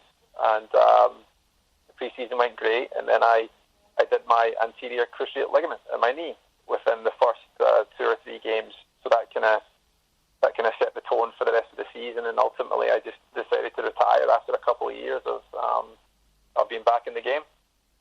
Now, you came through the game at an early age, and obviously 21 Thunder's about an under-21 team. Now, you've seen a lot in the game. I know you've spoken in the past about some depression issues as well, and the non-understanding of stuff like that in the game. When you're coming into the game so young and there's so much pressure to make it, is it just really hard to just try and keep your head in order and just keep everything straight in your mind? I think it's possibly easier then because you're not overthinking it. You know, like I look at things now, back then, and certain arguments I got into with state management or physios, and it's interesting to see what patterns, I guess, you develop over a period of time. At 15, I just wanted to leave school. I just wanted to get out of school, and I wanted to, and football was giving me that ticket to leave school. So I jumped on it, and I moved 3 hours away from home to a city called Aberdeen, and I lived there for 2 years. And it was interesting. I'd never been away from home before, and it went great. The first year was wonderful. I ended up making my debut. I became the youngest ever player at that point to play for Aberdeen. Yeah. Everything was going great, and then the second year, a new manager came in, and there's a lot of, I guess, personal problems that ended up occurring between me and that manager, and I ended up leaving, and that was the end of the Aberdeen chapter before I moved closer to home to a team called Kilmarnock. When you've been shooting the 21 Thunder thing, and obviously a lot of the off-the-pitch stuff is maybe more dramatic than you might have at a normal football club, but just the characters, the young guys trying to make it in the game, did it bring home a lot of memories for you as to what it was actually like in the dressing room as a youngster trying to make it into the first team? It really did. They obviously paid a lot of attention to detail, the execs and the creators of the show, because it was very nostalgic for me at times to be in those, just on set, being in those changing room scenarios where I am essentially a coach in this show, now looking down at these players and seeing myself in these players. That was very interesting because I know exactly what they've gone through, what they're going through to achieve their goals at this point in their lives. It was very interesting. I really could relate to pretty much every situation that occurred, most situations that occurred throughout the show. Now, your character, it's a guy called Davy Gunn. He used to play with Man United, and he's kind of come over in a player's coaching role. Mm-hmm. Did you kind of, like, without mentioning names, but did you kind of base that on a variety of players that you've kind of met in the game over the years? Absolutely, because I guess it was very. I just got to incorporate so many little bits and pieces from players that I played with, or an idea of a player that I played against and what I thought they might be like, or me judging Alex Ferguson from the outside, or certain situations that Wayne Rooney was going through during my filming, or I think it would maybe within that 6 months, Wayne Rooney was going through a particular tough point, I think, with, I guess, all the fans against him and whatnot, and there was just a lot of stuff going on with him that I related myself to, that I drawed things from. But that was very interesting to just create something out of nothing. I really thoroughly enjoyed the process. Whether the people, my friends that I drew a character from would recognise themselves in it, I don't know. But I definitely felt inspired by my background and who I grew up with and played against. I'm curious to see how the character develops as well, because the first episode, he doesn't come across as the nicest of guys, quite arrogant and aloof. But by the second episode already, you're kind of warming to him. I know you can't give too much away, but do we kind of see a development of the character as the series goes on? Is he maybe going to soften a little bit? I mean, you're absolutely going to see a development. I mean, I guess that's my job as an actor, to create a character and create a storyline and create an arc within that character. I mean, if I just played the same character the whole way through, I'm not sure how enjoyable it would be for the audience. So I wanted to bring certain parts of myself to the character, because he's not different from me. I am Davy Gunn in this show, so I just have to embody that person and just really just, I guess, use certain situations that were going on in my life, and because we all have drama within our lives, and I was just able to draw upon that and bring that into my character, and give hopefully the creators and the execs and the network exactly what they needed. The transition that you made from footballer to actor, and I kind of believe you were also possibly a model along the way as well. How did that come about? I don't know, honestly. Since I left football, I've just been stumbling through life, and this stumble's now taken me into acting. But I definitely did. I did a brief spell of modelling, and I still get asked to do modelling things now and again, and I'm not against it, but for a while there it didn't really feel like me, the whole modelling thing. I guess coming to the States and learning about this social media game that apparently you have to participate in. Yeah. I definitely participated in that for a while, but and then I took a big step back for a couple of years. But since getting back into things and getting into acting last year, I guess it's one of those things that you just have to suck it up and get on with it. So I think at some point I'll probably really enter back into that world and take part. Like, did you go and take acting classes? Did someone see you modelling and basically say, look, you've got what it takes, you could be an actor here? Well, I remember when I first left Scotland just to visit the States, I was walking along, I think it was Santa Monica, what is it? What do you call it? West Hollywood. Oh, yeah. Along Santa Monica Boulevard, and all of a sudden this guy, and I remember how I was feeling. I was feeling so dejected because I didn't really want to go back and play football. And I was walking along the street, and all of a sudden I hear this guy yelling out to me. So I turned around, and there's this guy just sitting in his car, and he asked me who I am, and this and that, and the next thing. And all of a sudden this guy wants to make me, in his words, a star, and all this Hollywood jargon. And so I didn't really think anything of it, but over the course of my stay there, I was randomly getting people just asking me if I did some modelling or was I an actor, and I wasn't really into it. So maybe over the course of my stay in America, I met a woman, a close friend of mine now, an agent, who saw me at a soccer field, a kids' soccer game. I was playing Manny. I was basically a Manny to this woman and her 3 kids, and I would bring one of the kids to the soccer game, soccer practice, and one day she asked me that if I was interested in getting into some acting, or more so commercial acting at that point. And I said that I'd think about it, so she gave me her details, and I said that I'd contact her. And that was kind of like my entry point into it. After some time of, I guess, gathering myself after essentially quitting my career as a soccer player, I contacted her, and we did some work together. Then I stepped back away from it for a while, and then in 2016 we touched base again, and she threw me a couple of auditions, and one of those auditions was 21 Thunder. Cool. That's kind of it. And obviously the show's not aired yet, but is the hopes that this isn't just going to be like a one-season thing? Are they hoping to bring it back, do you know, for a second season?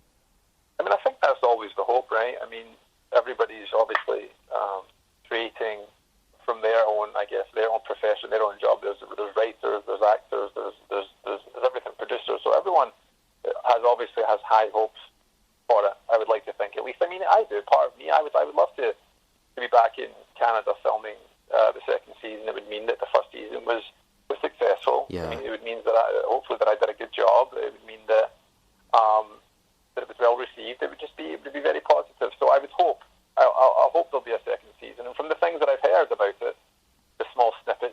I guess I'm so far removed. I'm in Los Angeles compared to everybody else who's living in Canada with their Canadian agents, and get to hear little bits and pieces. From the small things that I've heard, it's looking good.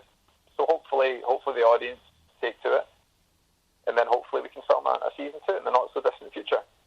That's great. And then just very last thing, what's in store for you now? Like after this has all been finished, is there anything else we can expect to see you in anytime soon?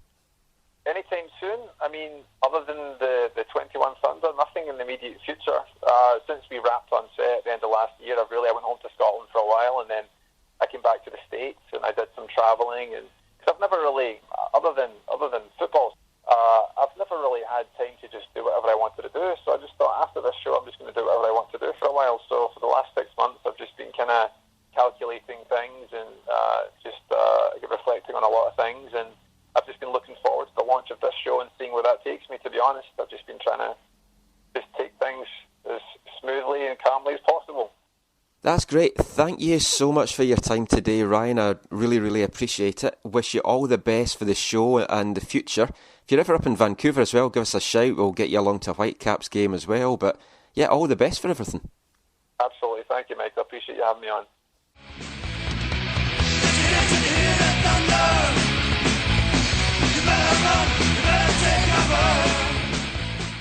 Ryan Pearce there, actor from 21 Thunder. Catch him on Monday nights on CBC, 9 p.m. If you've got time shifting like I do, 6 p.m. He had a trial, as we talked about there, with the Whitecaps pre-MLS era, so he could actually have been a Whitecaps player going forward, but injured 3 days in, then was sent back home. Tommy Sohn had brought him over. Didn't work out. He's got this new career. Wish him all the best. He plays the prick really well. Yeah. It's like his character, as I was talking about there, is hard to like. No, there are moments where he's just likable too. So he's kind of like episode 2. He's kind of warm, a little bit warm. I think he's I think he's warm for a reason. Yeah. I think he's essentially playing that athlete who has to show a hard side but is sensitive on the inside. And the hope is that this is going to be back for a second season. And with these guys, a lot of them, it's in their last year of being with the Thunder under 21 team. It could become an MLS story, which would have a bigger impact and possibly a better chance of selling. No pun intended. And a better chance of maybe selling it to the States or something. Right. But anyway, check it all out. And we might have a few more of the actors on our show over the next couple of weeks. Really like to get Christy Cook on the show. She's one of the stars. And just chat to her. Is that her name or her? That's her character name. Yeah. Stephanie Bennett is her real name. Vancouver actress. Yeah, she's from Vancouver. Right. And we'll be back with more chat after this.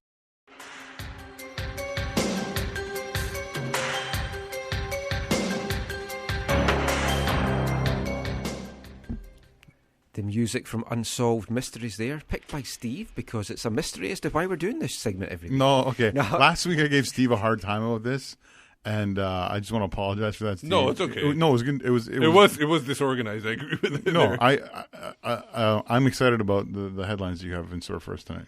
Yeah, we're bringing you this section in conjunction with our partners, bcsoccerweb.com, your one-stop site for news, links, and everything else, locally, nationally, and internationally. Sorry, and I love them too, like Richard Howes and now Bill Curry, great people who are passionate about football locally and around the world who have invested a lot of time and energy to share football stories. So, yeah, I really appreciate BC Soccer Web. So the headlines, we have a couple that didn't make the cut. Quickly go over: a Russian farmer built stadium out of straw to mock 720 million World Cup. And if you look at the picture, it's a fantastic picture. That was awesome. You also the guy in Toronto with the stairs. Yeah, and I don't understand that either. 5-year bans for grassroots players who assault a referee. That was an interesting one. Also, Kadisha Buchanan named Big 12 Female Athlete of the Year. And that's all sports, not just soccer. That's huge. Way to go, and I think she was up for SB too. But the top 3 headlines we have for this week. Number 1, Argentina, Uruguay to go ahead with a 2030 World Cup bid. Seems like they're not even trying for 2026. They may be conceding 2026 to the Three Amigo bid. The other headline from ESPN FC, pro/relegation component made $4 billion bid for MLS media rights a non-starter. Basically, somebody wanted to give them an international contract to produce MLS, but they wanted pro and promotion and relegation as part of it. Last headline: Pro soccer game delights Saskatchewan fans. That's essentially the last. I think it was Sunday. New York Cosmos. Saturday. Was it Saturday? Yeah. New York Cosmos took on Valencia. Soccer day in Saskatchewan. Yeah, and it was a decent crowd. Yeah, 15,000. It was encouraging. Obviously, there's a connection there to the Canadian Premier League. So it was a big things going on. They had the supporters Pile Bones, I think it's called, the day before on the Friday with Paul Byrne and Joe Beelan, who's the owner or the head of the ownership group for the Canadian Premier League in Saskatchewan, and they're in the midst of trying to determine if they're going to put the first club in Saskatchewan in Regina or in Saskatchewan, and there are pros and cons to both. So there's lots going on in Saskatchewan right now. I had some friends who were hanging out. Some people I went to school with in Regina were hanging out, and then some football people, obviously, like Rob from Pile of Bones and from the Black Hole. From the Black Hole, if you don't listen to their podcast, it's an interesting perspective. Jeff Salisbury. Yeah, it's an interesting perspective. And so, as a part of that whole week, they had Rob did an interview with Joel Beelan. So if you want to know more about what's happening with the Canadian Premier League in Saskatchewan, make sure you go and listen to episode. I forget. I saw it on Twitter today. Episode 90 something. I think 95 or 96. Yeah, tweet it out. Well, let's listen to both. Listen to both podcasts. Yeah, you should listen to it every week. Yeah. But and then the Saskatoon guys, I think, have just had like their first get together to maybe start a supporter group with Jeff and name it and all that kind of stuff. So lots of great things happening in Saskatchewan. And these are people who like are longtime voyageurs who've traveled extensively to support Canada. Oh, for sure. Around the country and in the States for Gold Cup and stuff, because they don't have a local team at a higher level to support. They support the game in a number of different ways. So it's really exciting to see them get a Canadian Premier League team. And it was interesting to hear some of the comments that said, hopefully one day there might even be one in Regina and one in Saskatoon. That would be fantastic, because local rivalry is what you need. It was great to see such a good crowd out. It was a good testing the water moment for soccer supporting out there. So I mean, that was good to see. How about that the article about the MLS media rights? And this really infuriated me in that they should have grabbed the deal. Obviously, maybe sit down and thrash it all out, but not to dismiss it so quickly. And it's not dead in the water.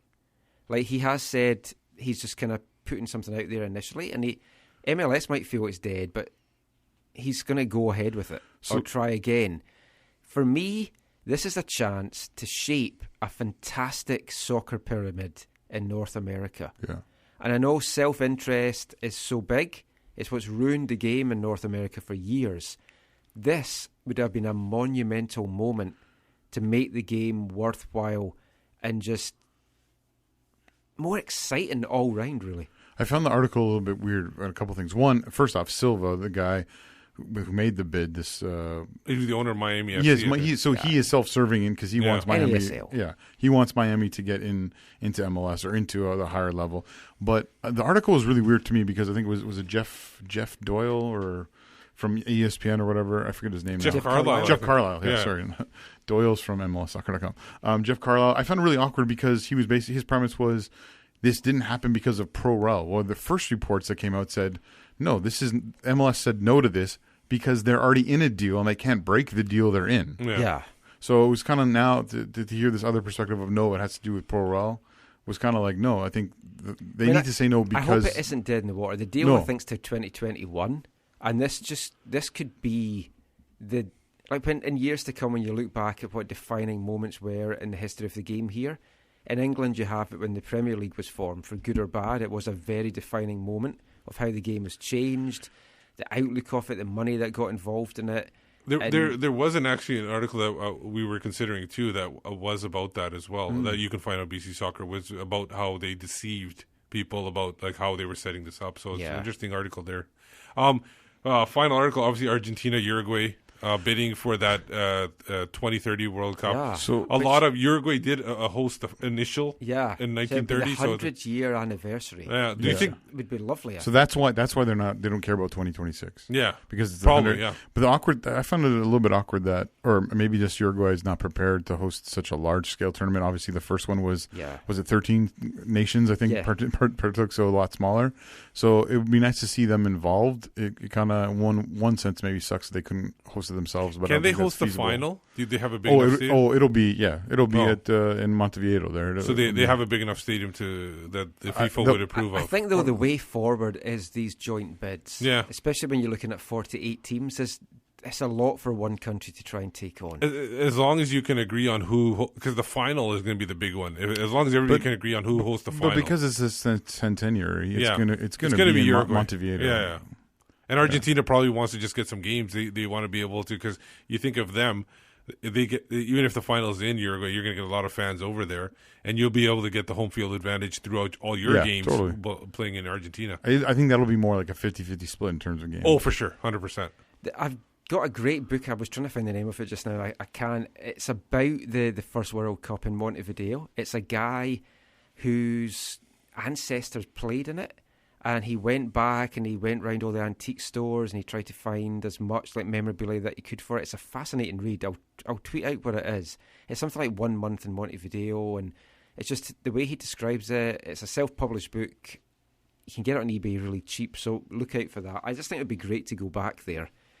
And look forward to that. I've always wanted to go to Montevideo as well, so that'd be a great excuse to go. It also feels like we were talking. It also feels like the 2026 one, where it feels like it'll be unrivaled, basically. Yeah, I know Morocco is maybe rivaling the 2026 one, but one thing I forgot. I want to mention really quickly about the promotion relegation. I think if you have promotion relegation, I can understand the worry about getting some of the big cities getting relegated would be an issue. I think you have to throw out the salary cap at that point if you do that, because you need those strong teams. Because in England, those strong teams are able to spend, so they don't even get into worry. So I think that was a big, because TV rights will go down if you have a LA go down or a New York go down. Well, you can afford. There's 2 LAs. Just let one go down. Yeah, exactly. It was big week in LA, eh? Yeah. Wow. Coaches. They were trying to one up, and they were trying to one up each other. And DeSantis' brother, Jonathan. Yeah. The Night King, basically, and the turkey. The Bradley reveal. Because Bradley looks like the Night King. Think of it. Oh, and I see, to me, he's Voldemort. Oh, well, yeah, a little bit Voldemort, too. That release video where his head's down and he looks up, that was terrifying. That's going to give kids nightmares. Yeah.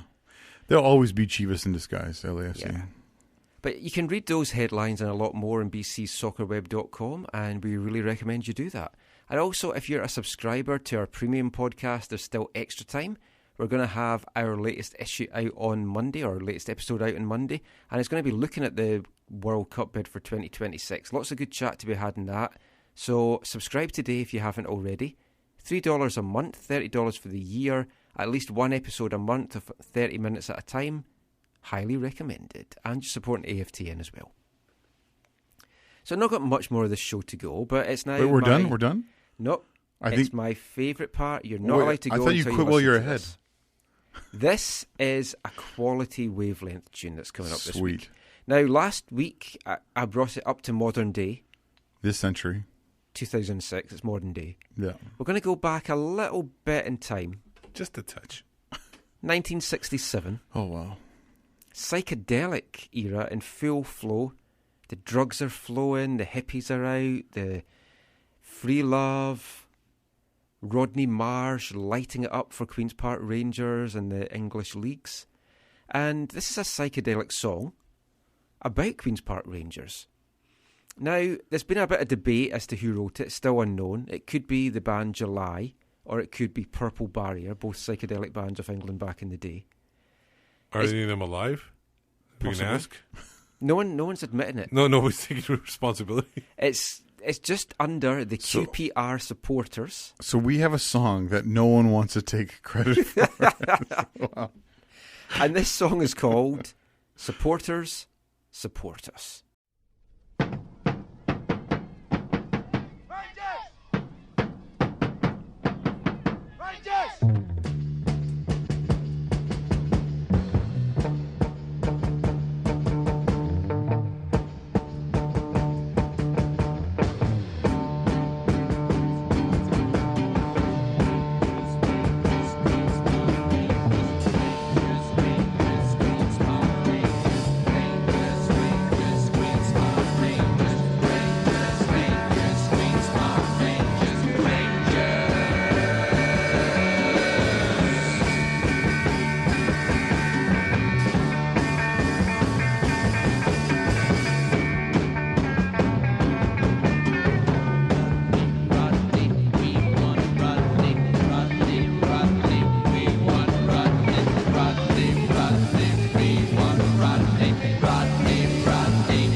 QPR supporters there with supporters support us.